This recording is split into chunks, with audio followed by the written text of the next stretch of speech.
अलग अलग चीज़ों को, अलग अलग सब्सटेंसेस को रब करते हैं तो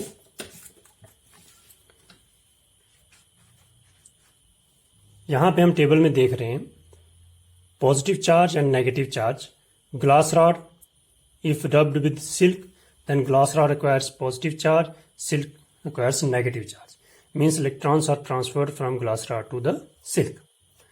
If the plastic comb is rubbed with the dry hair, then the plastic comb gets negative charge and dry hair gets positive charge.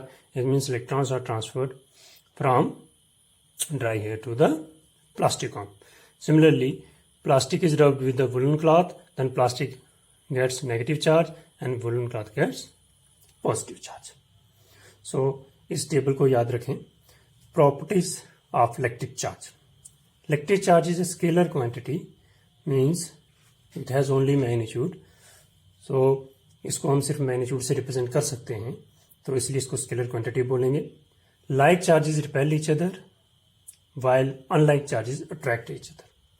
इसके लिए हम यहाँ पे ये डायग्राम में देख रहे हैं, हमने एक रॉड को, जिसको हमने लिखा है रबर रॉड, इसको हमने हैंग किया हुआ है और इसके साथ ही ये दूसरी रॉड है ग्लास रॉड, इसको हमने यहाँ पे दिखाया हुआ है. तो इसको अगर हम यहाँ पे देखें तो रबर रॉड के ऊपर अगर नेगेटिव चार्ज है और ग्लास रॉड के ऊपर अगर पॉजिटिव चार्ज है तो अपोजिट टाइप ऑफ चार्जेस हैं, तो एरोज शो कर रहे हैं कि ये एक दूसरे को अट्रैक्ट कर रहे हैं. इसी तरह से अगर दोनों के ऊपर सेम चार्ज होगा, या तो दोनों के ऊपर पॉजिटिव होगा या दोनों के ऊपर नेगेटिव होगा, तो ये एक दूसरे को रिपेल करना शुरू कर देंगे. So this explains the property that like charges attract each other, repel each other, and unlike charges attract each other. So students, यहाँ पे हम देख पा रहे हैं second property, third property, additivity of the charge. Total charge on the body is the algebraic sum of all the individual charges. तो ये हमने पहले भी आपको एक्सप्लेन किया है कि टोटल चार्ज जो होगा किसी बॉडी पे वो सम ऑफ द इंडिविजुअल चार्जेस होगा. इसके लिए हम यहाँ पे एक एग्जांपल ले सकते हैं. अगर 3 कूलम 5 कूलम पॉजिटिव चार्ज है और 3 कूलम नेगेटिव चार्ज है, तो total charge on that body, जिस बॉडी पे 5 कूलम पॉजिटिव चार्ज है और 3 कूलम नेगेटिव चार्ज है, तो total charge on this body is +5 - 3 which is equal to +2. It means it has 2 coulomb positive charge. इस तरह से total charge on a body is algebraic sum of all the individual charges. Next property is conservation of electric charge. Electric charge can neither be created nor be destroyed.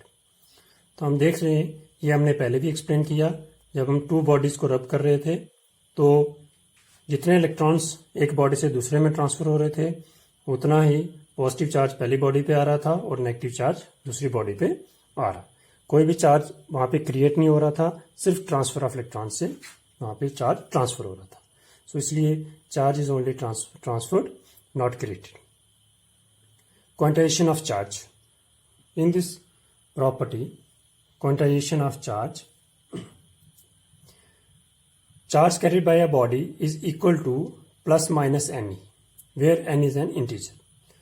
तो यहाँ पे हम देख रहे हैं E is the magnitude of charge on the electron. यहाँ पे मैंने लिखा हुआ है magnitude of charge on electron is equal to 1.6 into 10⁻⁻19 coulomb. This is the charge. This is the smallest amount of charge that exists independently. It means किसी body पे इससे कम charge exist नहीं कर पाएगा. Means charge existing upon a body is E in magnitude. It can never be E/2. It cannot be E/3 and so on. तो ये fraction में नहीं हो सकता. कम से कम ये कितना होगा? E. E means 1 times E, 1 into E, कम से कम इतना. और अगर इससे आगे भी होगा तो कितना होगा? 2 into E, 3 into E. Means ये अगर होगा तो it is integer multiple of charge on electron और प्रोटॉन। तो ये फ्रैक्शन में कभी नहीं होगा, इसलिए 1 2 3 इसको हम क्या लिख रहे हैं, n से, सो n times e, so it can be +1 +2 +3 if it is a charge on proton, and it can be -1 -2 and -3 if it is charge on electron। तो चार्ज ऑन जो इलेक्ट्रॉन होगा उसको हम नेगेटिव से रिप्रेजेंट करेंगे। जैसे यहाँ पे अगर हम चार्ज ऑन इलेक्ट्रॉन लिखना हो तो इधर माइनस लगा देंगे, -1.6 इंटू 10⁻⁻19 कूलम। और इसी को अगर हमने प्रोटॉन का चार्ज लिखना हो तो +1.6 और simply 1.6 into 10⁻⁻19 coulomb. SI unit of electric charge is coulomb. So अभी के लिए स्टूडेंट्स इतना ही। नेक्स्ट वीडियो में हम इसके आगे का टॉपिक डिस्कस करेंगे। थैंक्स।